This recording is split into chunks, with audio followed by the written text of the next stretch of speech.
Hello and a warm welcome to New Money. I'm Bryan. This evening we are focusing once again on the healthcare industry. Members of medical schemes are overwhelmed by the different choices available to them and their families. It's often the case that the costs are the main considerations without fully understanding the benefits of the healthcare needs of individuals.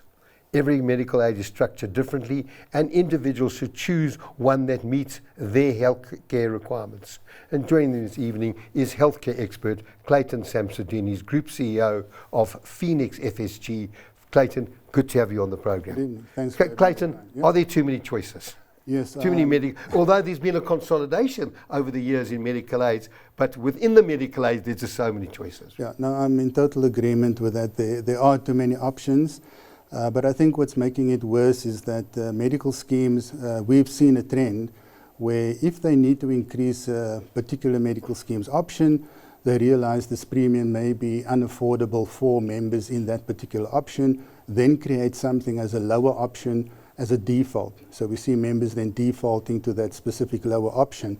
But over time, like what you've seen this year, is that option starts to consolidate within a medical scheme.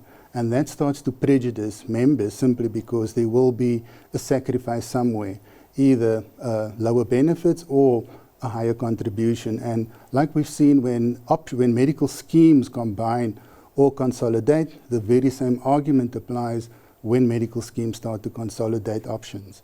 So Clayton, some time ago we spoke about NHI, the bill waiting for the minister to sign off. We've got an election, it's hard to believe that the election actually today is around about 6.5 weeks off. Correct. We haven't heard anything about NHI. We always thought this may be a political announcement and to help, but we haven't heard anything. Are you expecting anything? Well, as we're speaking now, the president has not signed off the bill yet, and you correctly, I think, 6 weeks away. And you're correct, this was an election promise by the ruling party. And then towards the end of last year, total confusion. We had the deputy president saying that there needs to be more consultation. And then we had the Minister of Health saying that perhaps there are other options to look at. So your guess is as good as mine as to whether that bill will be signed before election date. But that's very unfortunate. And I also think that we're far, far away from implementing NHI. It's not a switch that you can switch off private healthcare and switch on NHI. Yeah. Clayton, this NHI, I always thought to myself, maybe low-cost schemes and maybe NHI is the reason. But that's not the reason. I mean, the Council of Medical Schemes seem to be dilly-dallying enormously about low-cost schemes, and isn't that what's required? I mean, NHI, even if it's implemented, it's going to take years to come into fruition, but members do need some sort of cover. Correct. So what is happening with these, and why the delay?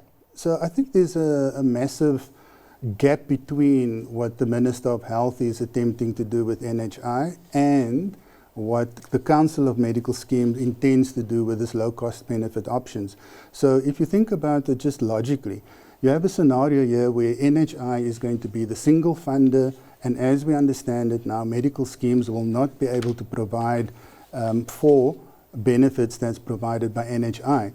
So you're going to just complicate the whole healthcare landscape if you were to introduce a low-cost benefit option now that in time is going to be replaced by NHI. So I think that is why we have this continual delay and delay and delay. And once again, as you probably have seen, it's now been again extended to the 31st of March 2025. And although so there's no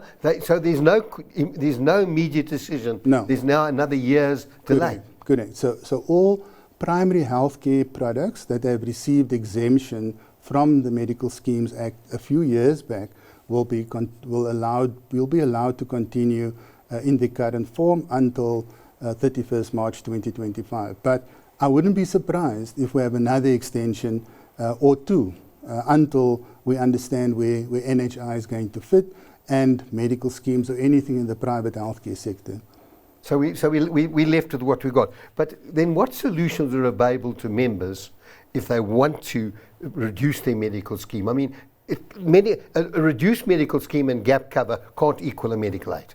Yeah, so I think on the topic of reducing a medical scheme cover, What we're finding is that I think always what has happened is we've done a needs analysis and we purchase a medical aid in accordance with those needs, or what we anticipate to happen, or what could be deemed a hereditary disease like cancer as an example. Now there are schemes in the market that allow you to purchase what you need at this stage of your life, and where you can upgrade to a higher option upon diagnosis of, let's say, a life-threatening disease. So what I'm trying to say is that there are schemes out there that you can purchase at a lower price based on your needs now. If you have a life-threatening disease, you can upgrade, and similarly there are options where you can tailor the level of, let's say, medical savings that you want. So, you know, there is, I think, a finer balance, more customization taking place. An example of that, one of the schemes that comes to mind is FedHealth. They allow this to sort of tailor-making and flexibility, which I think is really the answer to the market right now. So, you know, if let's say I have, in my family, people have suffered from cancer, I would immediately buy that plan with the highest cancer cover, but I may not contract cancer ever in my life, you know. So for me, it would be better to purchase according to my needs now, with the ability to upgrade later if required. And I think that is the answer, part of the answer. Clayton, in all my years, I've always understood selection against the company. So it seems strange. Why would I purchase something with bigger benefits if I can pay less now and upgrade if there's a critical or dreaded illness? So the precursor here is the fact that this is going to be a new diagnosis. It's not anti-selective.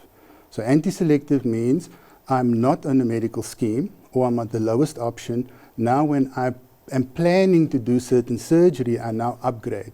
That's very different to being on the medical scheme that I afford, then being diagnosed in the 12 months or in the benefit year, and then upgrading because of the diagnosis. That's very different. That's not anti-selection.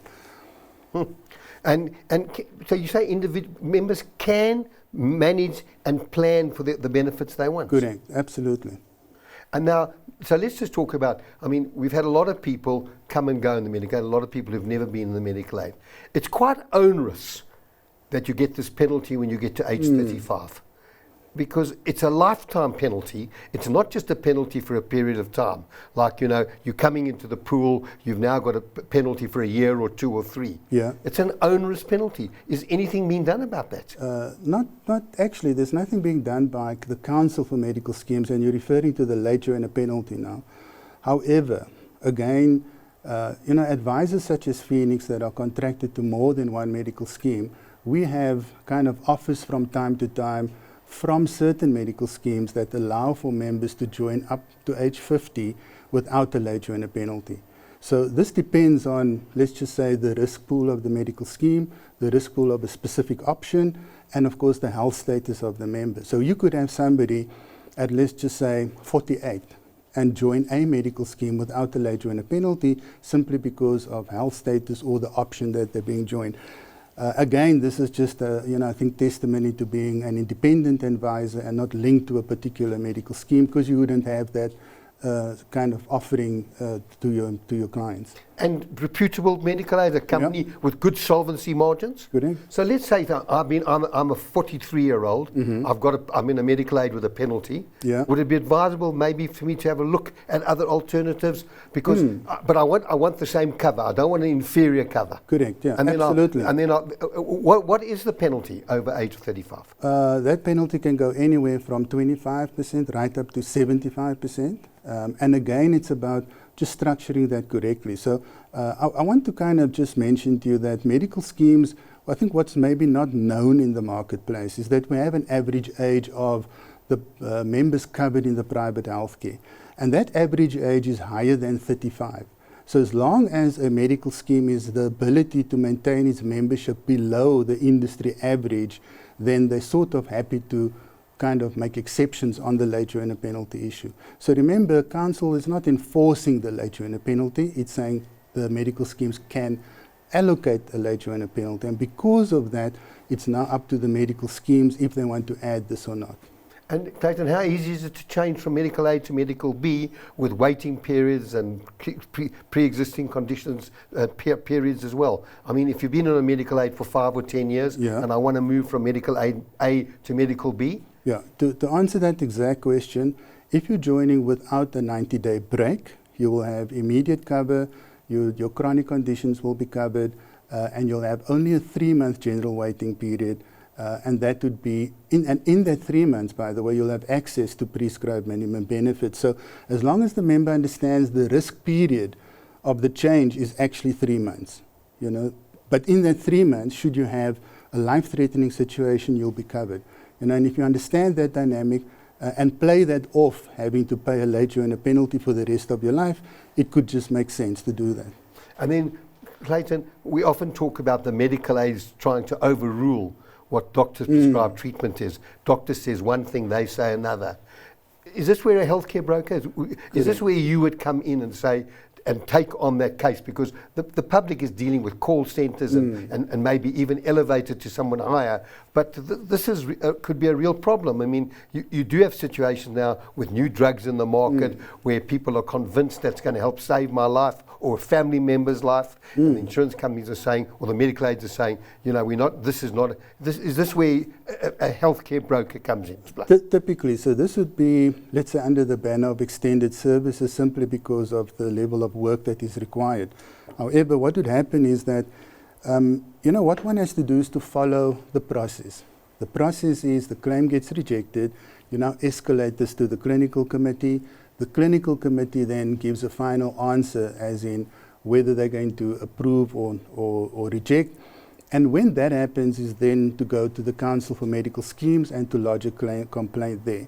It doesn't work, and it's not appropriate, and you'll agree, that, you know, at the very first step where a claim is declined, you automatically go to Council. First work with the medical scheme until you get to a point where there is no resolution, and then escalate to Council. And understand that, you know, if it's within the rules of the medical scheme, then because it's a registered rule, they cannot pay even if they wanted to. However, if it's, you know, then deemed to be a prescribed minimum benefit, Council will instruct the particular medical scheme to pay. That process takes around 30 days from the date that you lodge the complaint. So it's not, you know, months. But it's 30 days is a quick turnaround time, I would say. I'm going to pick up on that when we come back. Sure. We need to take a break. Stay tuned. I'll deal with the emails when I get back. We'll be back shortly.